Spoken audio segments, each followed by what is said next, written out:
Travelers passing through Central Asia once agreed on one thing.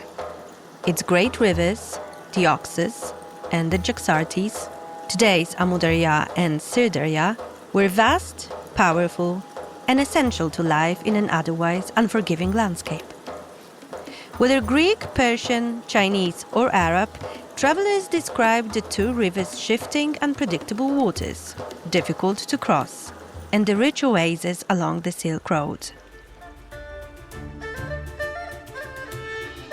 In the Anabasis of Alexander, the Greek historian Arrian wrote that the Oxus River was the largest one that Alexander the Great had seen in Asia. This is now history. With its campaign of turning Central Asia into a cotton hub, the Russian Empire and then the Soviet Union left the region drained. The mighty Aral Sea, the lake where the two rivers met, lost 90% of its volume, while the Amu Darya and Sir Darya turned into shadows of their former selves. But water scarcity is a global problem. According to experts, what we're facing is no longer a water crisis. It's a global water bankruptcy, an era where water systems deplete faster than nature can replenish them.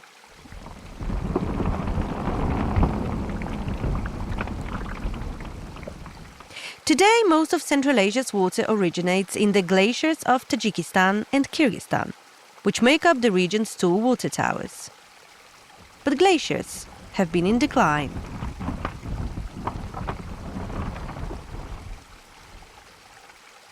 Faced with a looming catastrophe, Tajikistan has helped put water on the global agenda. Thanks to its initiative, the UN declared the years 2018 to 2028 the Water Action Decade. It also launched the Dushanbe process, a platform for dialogue and action on preserving water across the globe. In late May, as carpet-like swathes of multicolored roses covered Dushanbe's arteries, the capital hosted its fourth water conference. Along Rudeki Avenue, behind a tall wall adorned with stones, the Kohi Samon Palace gathered 2,500 guests, water and climate policymakers, experts and media from around the world to discuss solutions to one of the globe's most pressing issues. The conference has surely helped raise Tajikistan's profile. But can Dushanbe fix Central Asia's water crisis?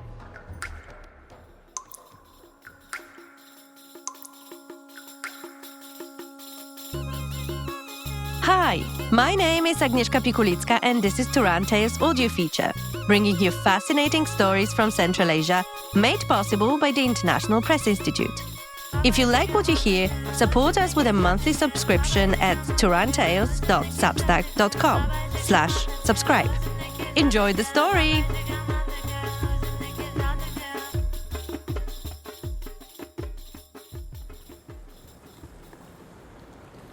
Dilarom Kayumova was 38 years old when she climbed a glacier for the first time.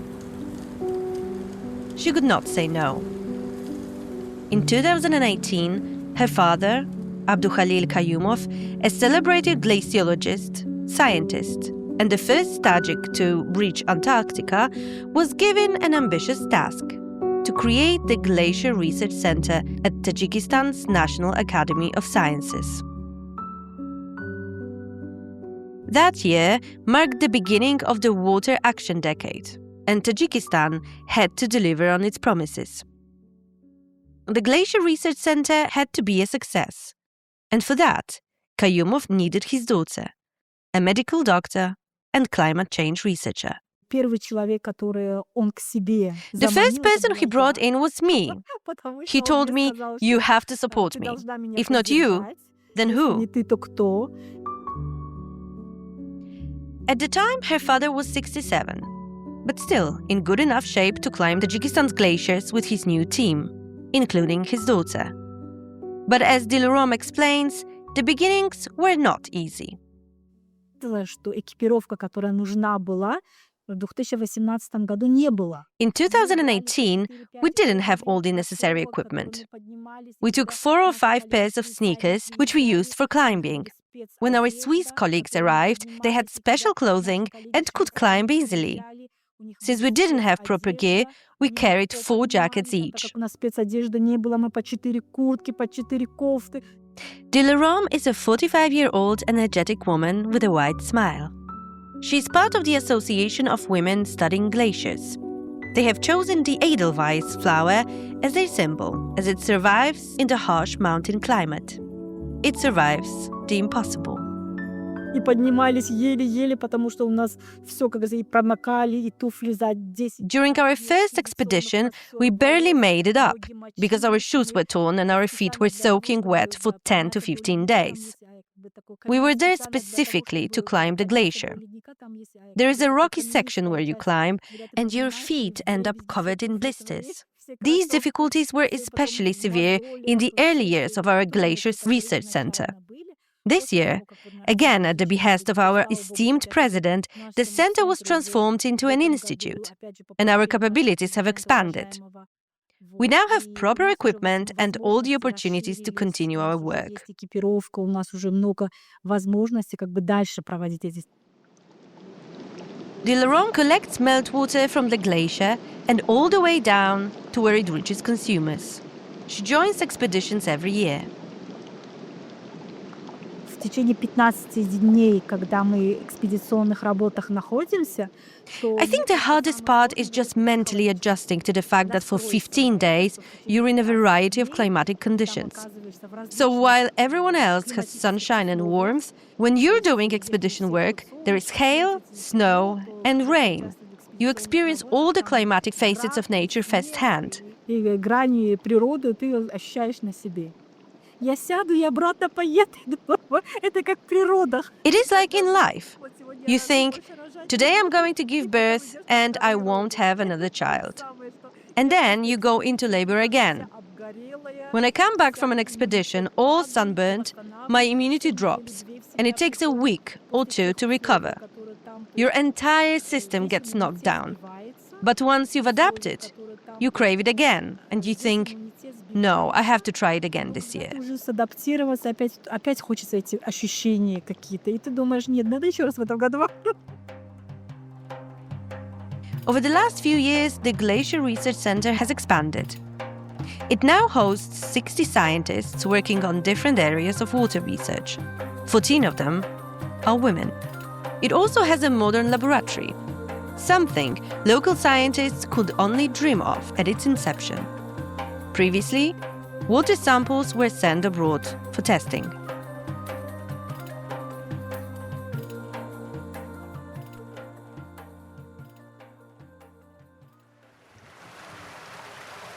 Studying glaciers is key to Central Asia's water future. Roughly 70 to 80% of the Amudarya and Sirdarya's water originates from snow and glacier melt in Tajikistan's Pamir and Kyrgyzstan's Tian Shan mountains.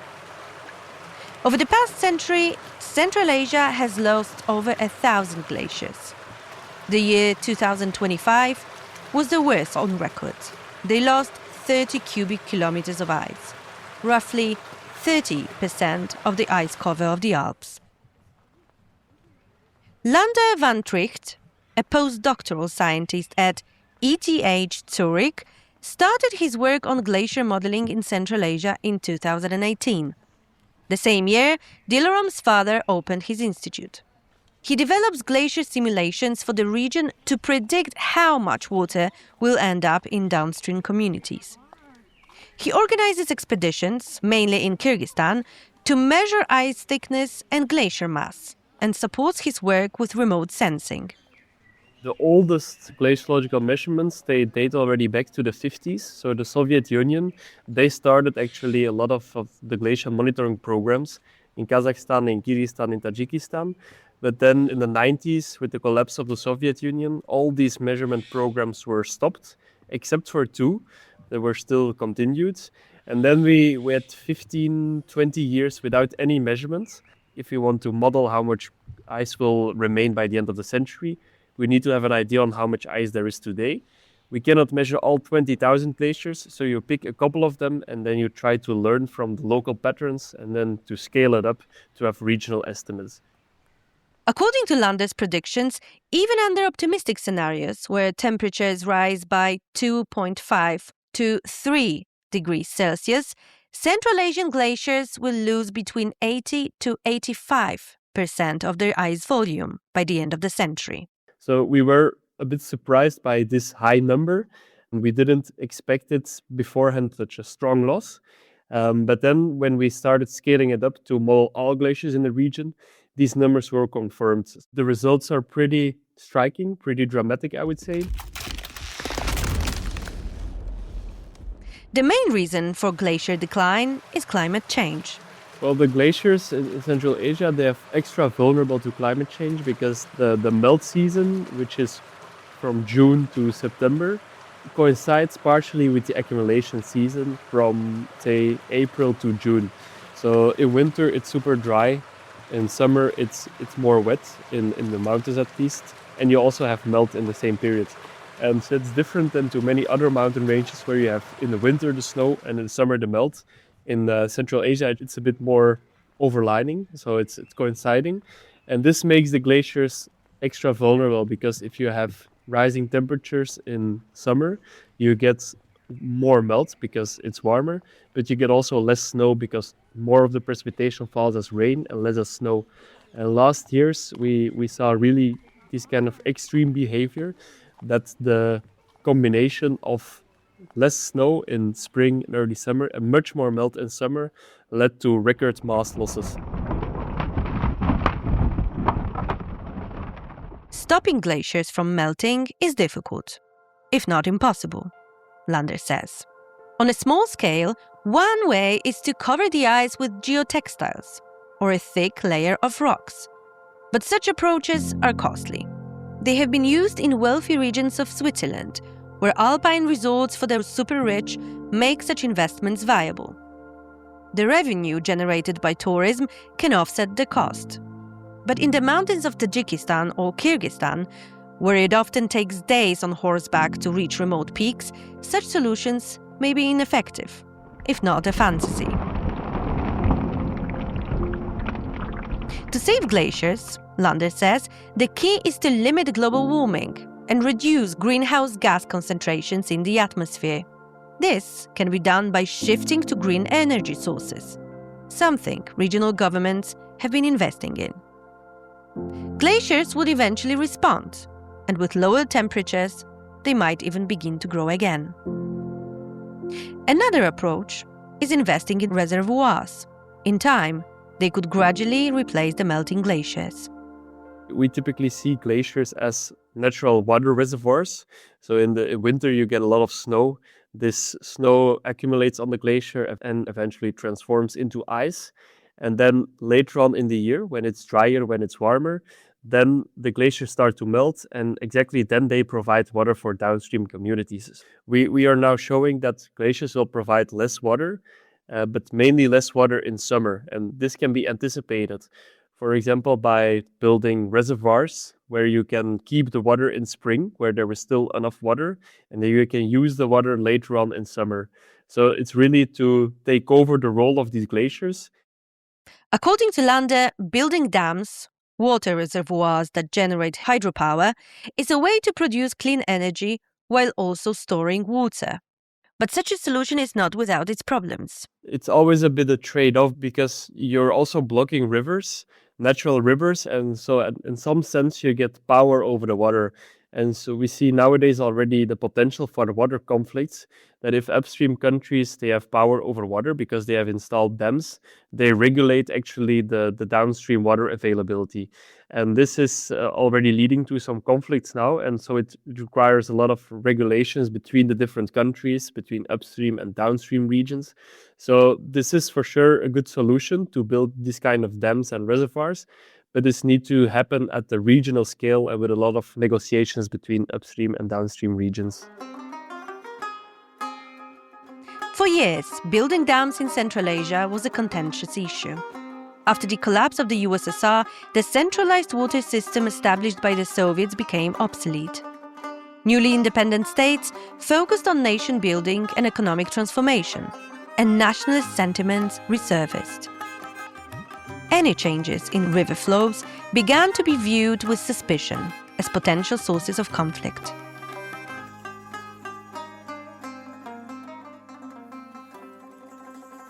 And the role of Central Asia was to bring cotton, and mainly for Uzbekistan and Turkmenistan. Kyrgyzstan was more husbandry. Kazakhstan was also the wheat basket, let's say. But the whole water management system in Central Asia was constructed in a way to increase cotton production. This is Jennifer Sering, the head of the Water Governance Department at IHE Delft Institute for Water Education in the Netherlands, and an associate professor of water governance and diplomacy, who has worked on Central Asia for 25 years. And for this, the canal systems were built, but also the dams and reservoirs in the mountain area, so in Tajikistan and Kyrgyzstan were built. Toktogul Reservoir, Nurek Reservoir, they stem from these times. They were built in order to store the water there so that it can be released exactly at the time when it's needed for the vegetation period downstream. And the water sector was really a very powerful and prestigious sector in the Soviet Union. So they had also really access to decision making, to funds. There were excellent research institutions, mainly in Tashkent. That was the center also for Central Asia for all the planning. And that's very different from the situation we then had after independence. So we really had this very strong, powerful water bureaucracy that basically could develop all these very grand projects that were based on this belief that nature is basically a resource that you should use as much as possible for human well-being. So environmental needs were not considered, because water was just seen as a resource that is there for humans and for human development. After the Soviet Union's collapse, Central Asian states agreed to maintain quotas for water use. They established the Interstate Commission for Water Coordination, which still functions today, where officials will meet regularly to discuss shared water resources. They also funded the International Fund for Saving the Aral Sea. However, this did not resolve the underlying issues. One big shortcoming of the existing mechanism with these water sharing quotas is that the quotas basically define the quantity of water every country gets, but it does not define the timing of the water release from the reservoirs upstream. So as I mentioned earlier, there are these big reservoirs in the mountain areas that store water. And during the Soviet time, they released the water in spring and summer when it was needed for irrigation. But with the end of the Soviet Union, this water energy system basically broke apart because, like all were now independent countries, the energy sector was also privatized partly. So downstream countries could not supply upstream countries with subsidized fossil fuels anymore. And that means upstream countries like Kyrgyzstan and Tajikistan were using their hydropower potential in winter, supply energy to their population. They had really very severe energy crisis, in the end of the 90s, for example. But when the water is released in winter, it certainly means it's not available anymore in summer when it would be needed for irrigation. And that was the conflict that could not be mitigated by the existing agreement because it looked only at the quantity and it did not include the energy sector in these institutions. So the institutions were very much dominated by the agricultural sector and are also more favored to the downstream countries' interests because that was also where during the Soviet Union the focus was. And this is why upstream countries felt more and more that these existing institutions and agreements do not really consider their needs and interests. And they partly did not feel that there is also room to change this. This was one of the reasons why in 2016, Kyrgyzstan suspended its participation in the International Fund for Saving the Aral Sea. The disagreements over water quotas led to further tensions. In order to store water and produce hydropower, upstream countries needed more dams and reservoirs. One such project was first planned in Soviet times, in 1976. The Rogun Dam was meant to solve Tajikistan's energy crisis. and store water for downstream communities. But in 1993, following the collapse of the Soviet Union, the project was discontinued. Shortly after, the Tajik civil war froze all infrastructure projects for many years. When Tajikistan decided to restart construction, Uzbekistan opposed it.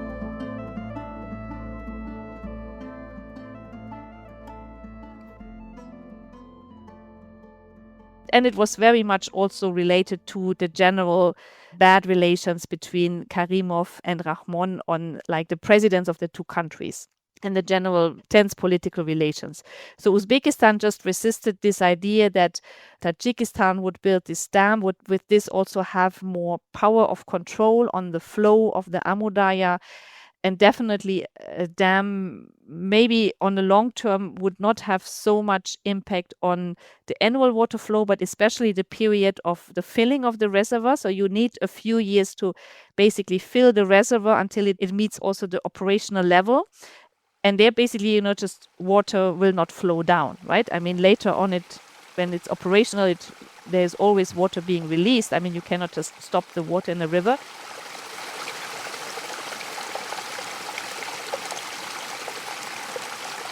The dam also faced financial challenges. For years, the Tajik government struggled to secure funding to complete construction. At one point, Rogun was seen as a white whale, a project pursued, but with slim chances of completion. The stalemate began to ease with a change of leadership in Uzbekistan. Shavkat Mirziyoyev, who replaced Karimov in 2016, adopted a new approach. He improved relations with Uzbekistan's neighbors and gradually positioned himself as a more cooperative regional leader. In time, relations between all Central Asian countries improved. With Tajikistan's initiative for the Water Action Decade, downstream states, Kazakhstan, Uzbekistan and Turkmenistan, and upstream countries, Kyrgyzstan and Tajikistan, began to collaborate more closely, exchange data, and increasingly treat water resources as part of a shared, interconnected system. Many countries also began shifting towards drip irrigation to reduce water use.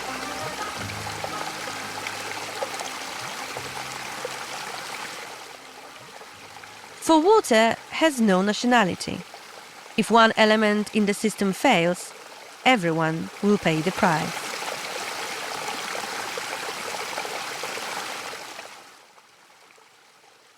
Eventually, following feasibility studies, Uzbekistan withdrew its objections to the construction of Tajikistan's Rogun Dam. Work resumed in 2016, and 2 years later, the first turbines were put into operation. In 2024, the World Bank began providing direct financing for the project with a $350 million grant. Additional funding followed from a coalition of development banks and Arab funds, alongside contributions from the Tajik state budget. Today, Rogun is Tajikistan's flagship project. Located 110 kilometers from Dushanbe, the dam has 335 meters. It is a symbol of the Tajik government's ambitions, its pride, and a potential source of revenue for an impoverished nation.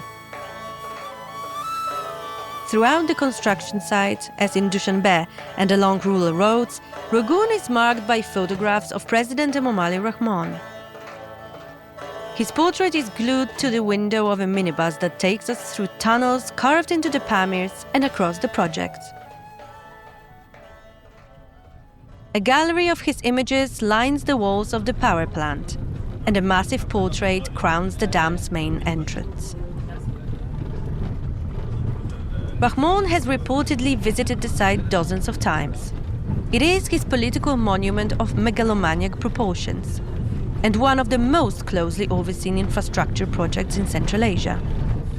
Once fully operational, it is expected to supply electricity domestically and export power abroad. The local head of the security at Rogun, who accompanied our group, had no doubt that it is an undertaking of great international importance. The reservoir that will be created by the Rogun Dam will have a capacity of 13 billion cubic meters of water. 13 миллиард кубов воды. So you'll be saving Central Asia. Конечно, мы будем спасать Центральную Азию, мы будем... Of course, we'll save Central Asia. We'll also save the Nurek Dam, where the reservoir is, from flooding. There'll be more clean water. Life will continue in Nurek for a few more years. Чистая вода поступает, она жизнь. What do you feel in the mountains? Freedom? Or that you are building something important? Can you describe your impressions? Вдохновляющий, что ли? Inspiring, perhaps? I can't put it into words, but there is such a pleasant feeling, a sense of freedom, freshness, energy, and empowerment. Энергия, прилив силы. The views of the Pamirs are spectacular. The Vaksh River runs turquoise blue against the dramatic backdrop of rugged mountains.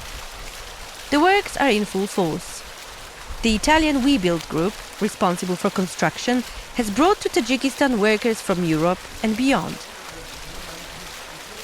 It is a huge project, employing 19,000 people who operate over 1,000 trucks and who work nearly 3 million hours combined each month. It is also a complex engineering endeavor, and the project is under pressure to meet deadlines.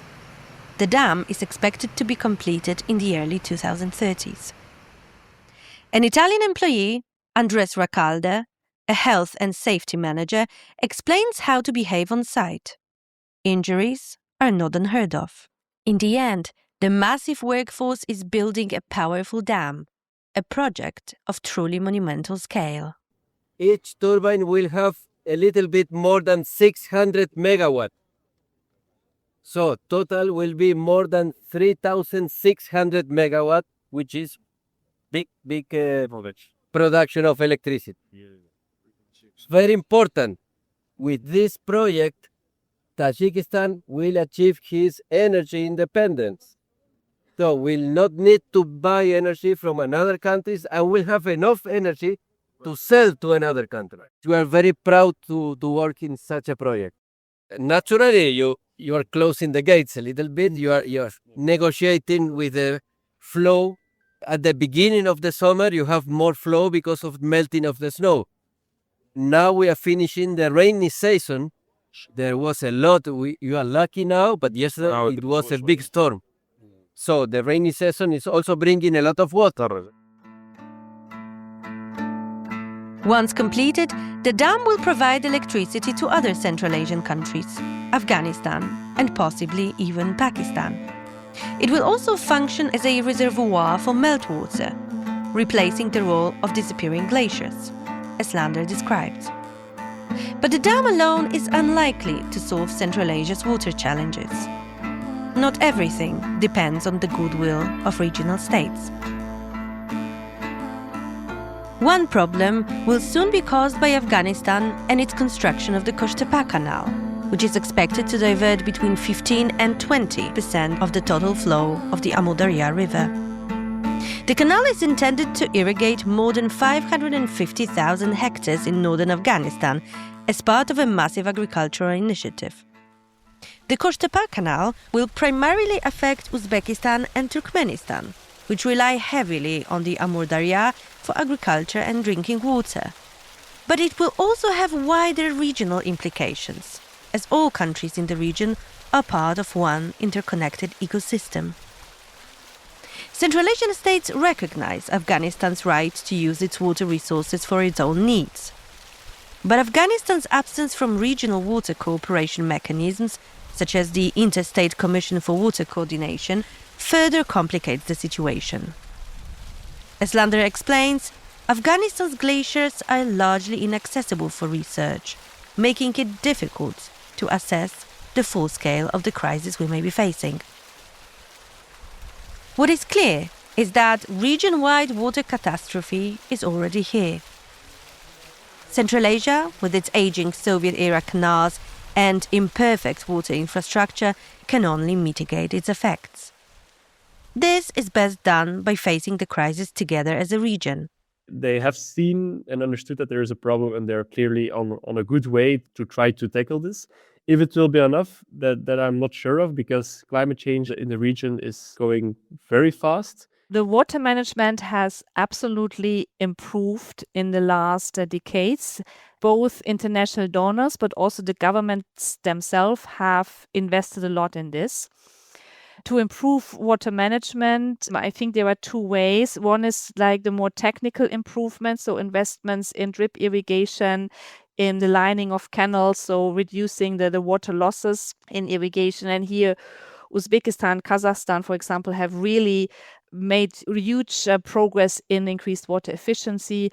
Uzbekistan has also changed crop patterns, less cotton, more other crops that are less water intense. Dilaron Kayumova confirms that in terms of research and knowledge sharing, Central Asia is also improving its record. Мы находимся на том уровне, когда, кроме того, что мы создали эту лабораторию, Now we are at the point where, in addition to creating this laboratory, we have reached a new level where we are beginning to cooperate with other Central Asian countries and conduct joint research. У нас фрагментарные такие работы были там. When we started, we had fragmented work, for example, in Uzbekistan and Kazakhstan. But now we are combining our efforts to develop a common methodology. We are moving towards a unified approach. На уровне изучения именно объединения.